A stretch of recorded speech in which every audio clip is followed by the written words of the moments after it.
Bom dia, irmãos, em nome de Jesus Cristo. Outra vez aqui, terça-feira, na presença do nosso Deus Todo-Poderoso, trazendo para você a última lição do curso Fé, a lição número 12, realizando a obra de Deus. Então vamos lá? Milhares de pessoas em todo o mundo têm abandonado os seus empregos, suas casas e familiares, para dedicar-se a um trabalho que julgam ser a obra de Deus. Será que realmente estão certos? O que fazem é realmente a obra do Senhor? Temos no catolicismo aqueles que abandonaram tudo e, em alguns casos, até mesmo o convívio com a sociedade para servir a Deus, enclausurados em um convento. O mesmo acontece com o budismo. Também podemos citar o caso de rapazes e moças que resolvem fazer o voto do celibato e, mesmo diante da natureza que clama pelo casamento, negam a si mesmos esse desejo e direito por pensarem que assim estão fazendo a obra divina. No meio evangélico encontramos algo parecido, desde a proibição de cortar cabelos dirigida às mulheres até longos períodos de jejum. Para o Senhor Jesus, realizar a obra de Deus era a sua missão. A ela, ele devota a sua vida. Consagrava-se, viajava e usava todo o potencial que o Pai lhe tinha dado na consecução da mesma. Nós também temos de realizá-la. O que então devemos fazer para que isso ocorra é o que veremos nesta lição. Podemos observar, por exemplo, de Cristo, que a realização da obra de Deus começa por uma submissão ao Pai e continua por colocar a sua obra em ação. E de uma coisa podemos estar certos: se não fizermos a obra divina, ela não será feita. Cristo nos deu o exemplo e nos ensinou como realizar a obra do Pai. Além disso, mostrou o significado de tal realização, o que é a resposta à pergunta que se faz em todo mundo sobre o que fazer para realizar a obra do Senhor. Que a partir de hoje você seja um realizador dessa obra. É a minha orientação. Em Cristo R.R. Soares. Irmãos, eu um dia, vindo do mundo, onde eu vivia completamente errado, eu tive assim um vislumbre de que eu precisava estar na obra, fazer alguma coisa a mais. Você já conhece uma parte desse relato, sabe como eu cheguei até aqui. Porém, você precisa ter certeza. Você já pensou se todo mundo começasse a se separar? Não, porque eu vou fazer a obra, então agora eu preciso viver um celibato, eu preciso me enfiar num convento, eu preciso me afastar, eu preciso viver sozinho. Já pensou se todo mundo fizesse isso? O mundo já estaria acabado, já não haveria mais pessoas. Existem pessoas que Deus escolhe. Como que Ele escolhe você? João, Maria, Antônio? Não. Quando você sente a responsabilidade de tocar no teu coração, de fazer a obra de Deus, e você escolhe diante de Deus, Deus já te escolheu. E você segue adiante. E em nenhum lugar na Bíblia está escrito que o Senhor tenha ordenado que as pessoas fiquem sozinhas. Ele abençoou o casamento. Então muitas coisas nós fazemos por causa da nossa cabeça. E outras coisas nós fazemos por causa do nosso coração com Deus.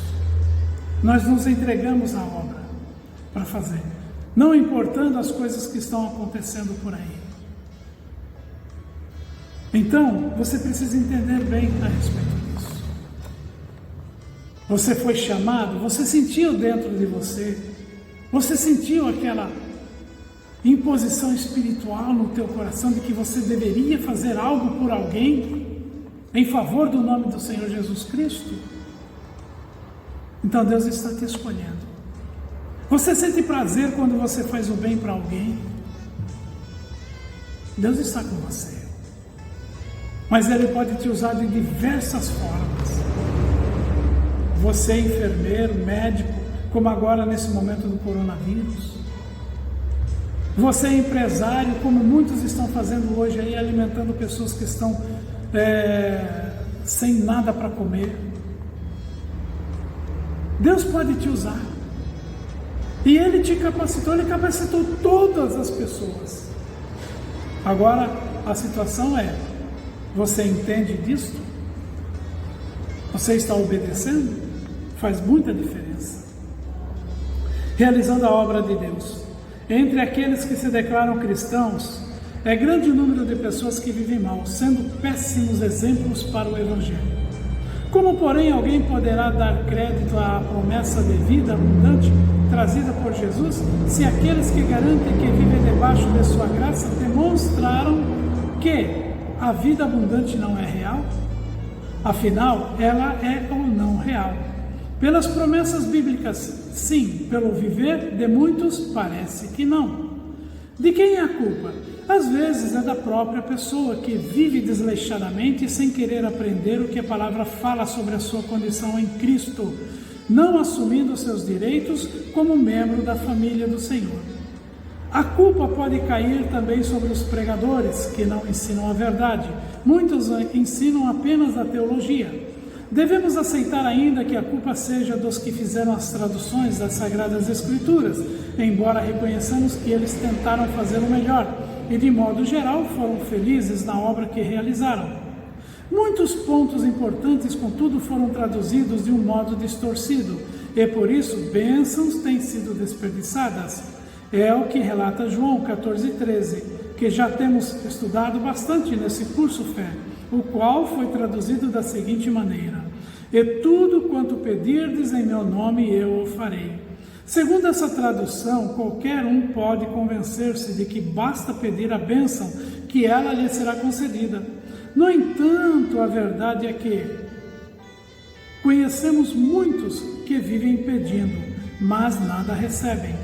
A razão é que Jesus não falou o verbo pedir, no sentido que nós conhecemos, mas no de determinar e exigir, mandar. Também é o caso da cura do cego registrada em João capítulo 9.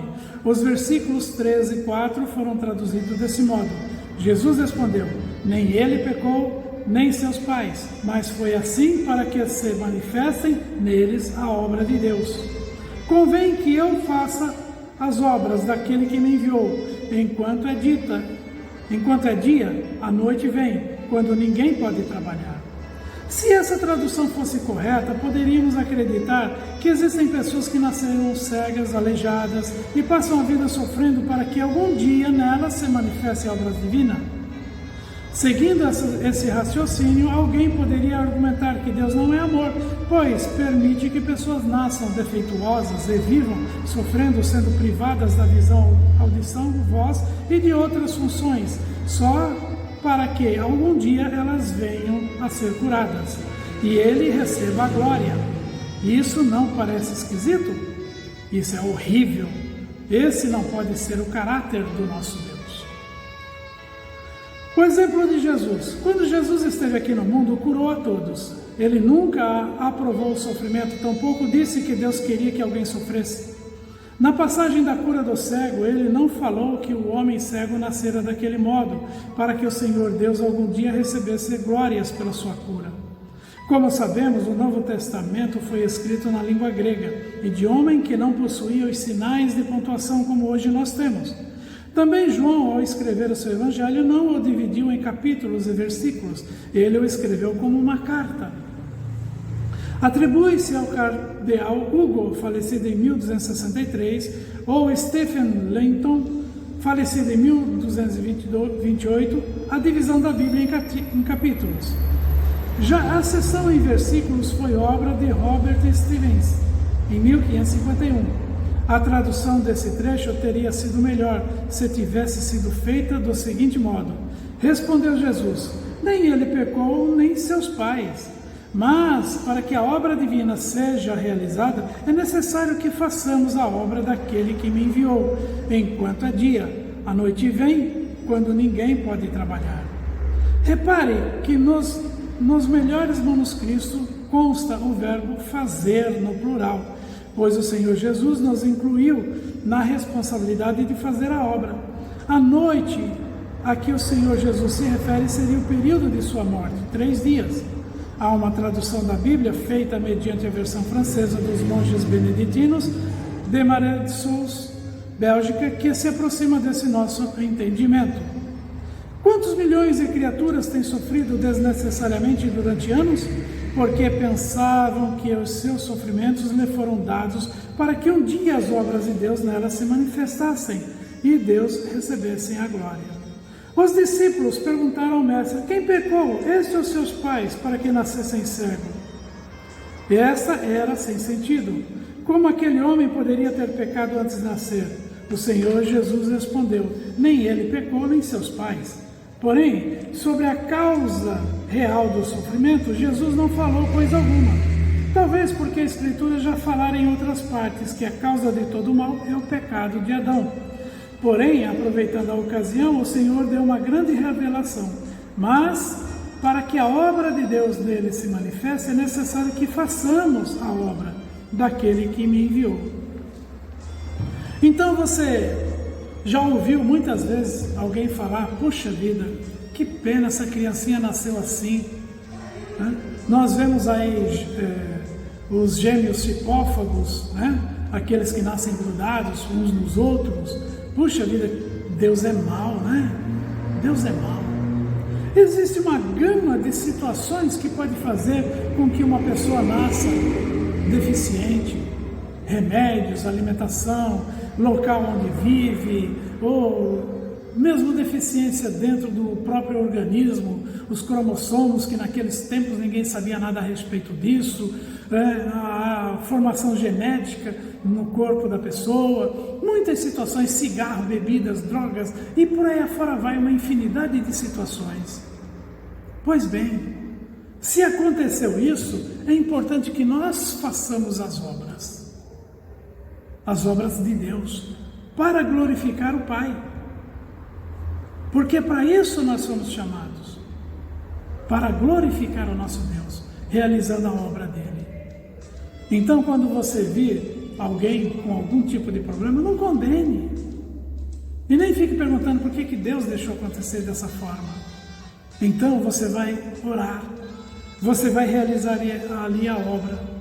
Coxos são curados nas nossas orações, cegos são curados, mudos são curados, doentes são curados, até do Covid pessoas são curadas.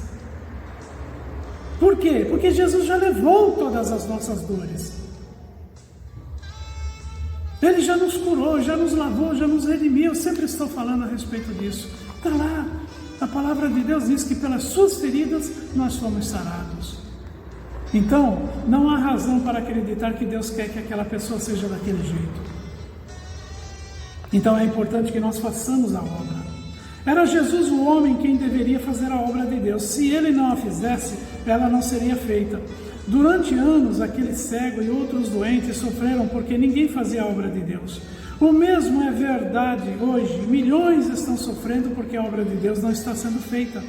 Alguém pode sofrer durante anos, mesmo sendo membro da melhor igreja, se ele não fizer a obra de Deus em sua vida, não repreender o mal, não exigir a saída das doenças e o fim do sofrimento, nada será feito. Então é nossa necessidade fazer isso. É necessário que façamos a obra daquele que nos enviou enquanto é dia. Para isso recebemos essa missão de Jesus, do Senhor Jesus. E disse-lhes: ide por todo o mundo, pregai o evangelho a toda criatura. Quem crer e for batizado será salvo, mas quem não crer será condenado. E esses sinais seguirão os que crerem. Em meu nome expulsarão demônios, falarão novas línguas, pegarão nas serpentes, e se beberem alguma coisa mortífera, não lhes fará dano algum. E imporão as mãos sobre os enfermos e os curarão. Marcos 16, do 15 ao 18. Então convém, meus irmãos, que diante de uma necessidade, nós nos apresentemos em oração, às vezes em posição de mãos, para expulsar demônios, para curar os enfermos. Jesus, ele falou quando ele leu as Escrituras, que ele havia vindo para isso, para dar comida ao que estava com fome, para livrar da prisão que estava preso, das cadeias que estavam amarrados, para dar roupa, para vestir os que estavam nus. E nós estamos aqui para isso também, espiritual e literal. Quando nossos primeiros irmãos na fé saíram para fazer a obra de Deus, veja o que aconteceu. Eles, tendo partido, pregaram por todas as partes, cooperando com eles o Senhor e confirmando a palavra com os sinais que se seguiram. Amém? Marcos 16, 20. Acorda, meu irmão. Já fomos enviados, temos uma missão. Devemos fazê-la já, a partir de agora. O significado de realizar a obra de Deus. Somos nós que realizamos a obra de Deus. Mas o que realmente significa realizar a obra de Deus? Para as pessoas que procuram o Senhor Jesus, indagarem dele o que era realizar a obra de Deus, ele foi claro. E achando-o no outro lado do mar, disseram-lhe: Rabi, quando chegasses aqui? Jesus respondeu e disse-lhes: na verdade vos digo, que me buscais, não pelos sinais que vistes, mas porque comestes do pão e vos saciastes. Trabalhai não pela comida que perece, mas pela comida que permanece para a vida eterna, a qual o Filho do Homem vos dará, porque a este o Pai, Deus o selou. Disseram-lhe, pois, que faremos para executarmos as obras de Deus? Jesus respondeu e disse-lhes: a obra de Deus é esta, que creais naquele que lhe enviou. Então, nós precisamos entender que fomos enviados também para realizar esta obra. Vimos que eles procuraram Jesus porque não queria ter trabalho para conseguir o sustento material. Pois de 5 pães de cevada e 2 peixinhos, um lanche de um menino, ele fez uma multiplicação que alimentou quase 5.000 homens, além das mulheres e crianças. Agora seria fácil, no raciocínio deles, quando tivessem qualquer necessidade, ele prontamente faria o milagre. Jesus advertiu-lhes que deveriam trabalhar pela comida que permaneceria para a vida eterna, a qual ele, Jesus, daria a eles. Entenderam então que precisavam fazer algo e foram direto ao assunto, perguntando o que seria necessário para realizar as obras de Deus. Jesus lhes informou que não são as obras de Deus que temos de realizar, mas sim a obra de Deus, a qual é crer naquele que por ele foi enviado. Amém, irmãos? Em certa feita, quando eu era pastor na igreja do Ipiranga, nós realizávamos ali sempre reuniões de jovens. E uma vez nós tínhamos mais de 200 jovens dentro daquela igreja. E eu, como sempre, eu gosto de receber todas as pessoas e como gosto de cozinhar, eu sempre preparo uma alimentação. E eu preparei alguns lanches para aqueles jovens e preparei uma refeição para pelo menos 8 pessoas que eu convidei em especial. Dessas pessoas veio apenas uma. O alimento que eu tinha preparado em separado para esses 8, a palavra diz, dá glória, né? Para amar, para respeitar, honrar aqueles que têm honra,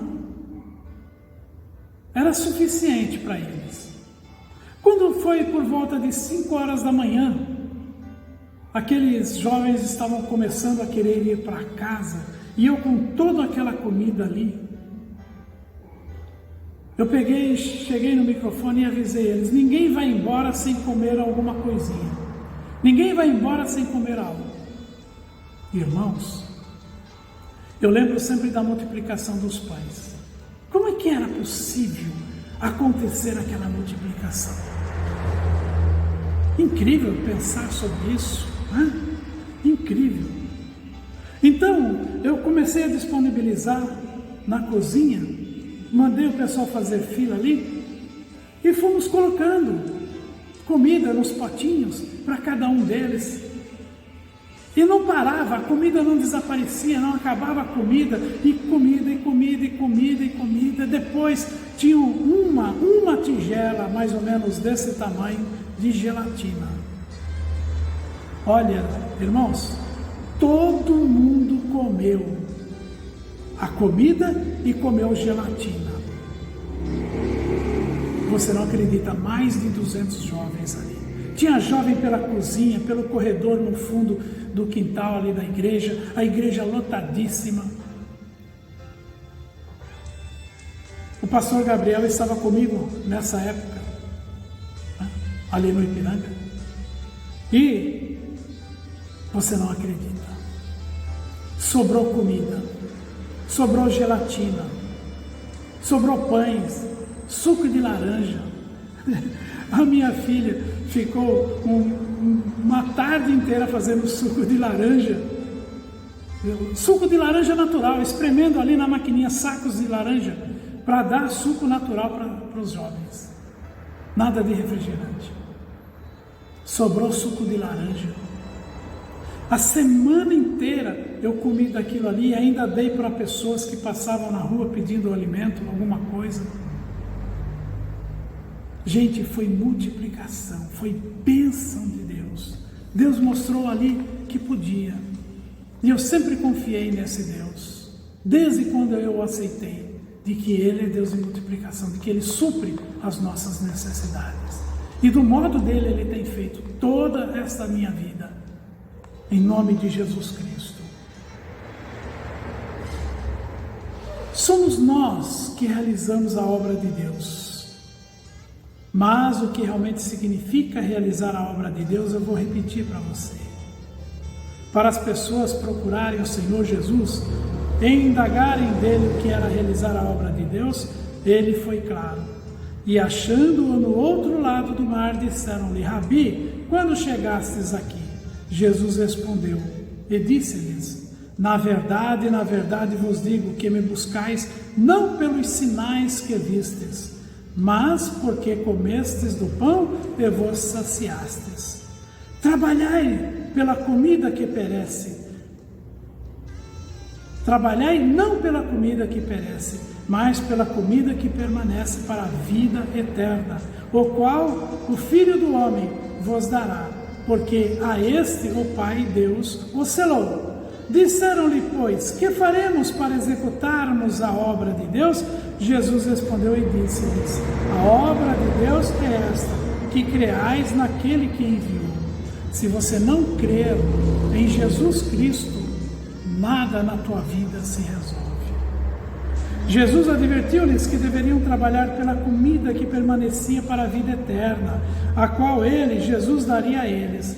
Entenderam então que precisavam fazer algo e foram direto ao assunto, perguntando o que seria necessário para realizar a obra de Deus. Jesus lhes informou que não são as obras de Deus que temos de realizar, mas sim a obra de Deus, a qual é crer naquele que por ele foi enviado. Hoje, a mesma pergunta, mesma resposta. Pergunta dirigida ao Senhor Jesus é ouvida em todas as partes, e a resposta ainda é a mesma: que creais naquele que por ele foi enviado. Mas o que é crer naquele que por ele foi enviado? Muitas pessoas garantem que creem naquele que Deus enviou, ou quando lhes perguntam quem foi que Deus enviou, respondem logo: Jesus.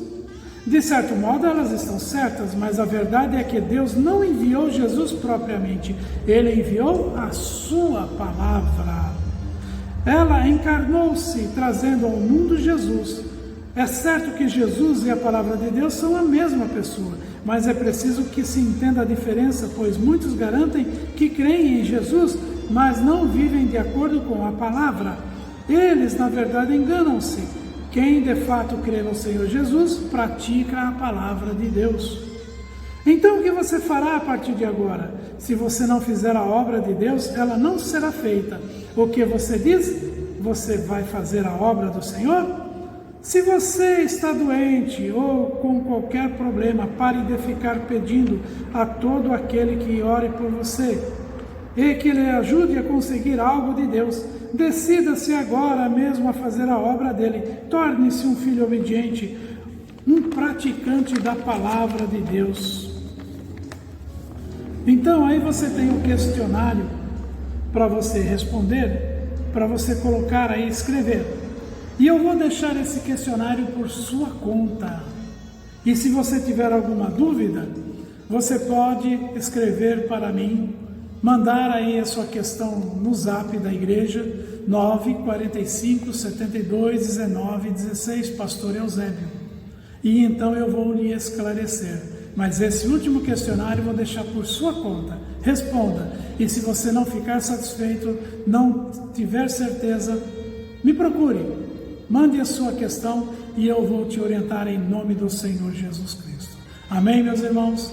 Deus abençoe vocês. Em nome de Jesus, fiquem na paz do Senhor. Quarta-feira da família, 9, 14, 19 e 30. Sexta-feira, libertação, 9, 14, 19 e 30. Domingo, 8 e 18. Domingo dos Filhos de Deus. Em nome do Senhor Jesus. Fiquem na paz.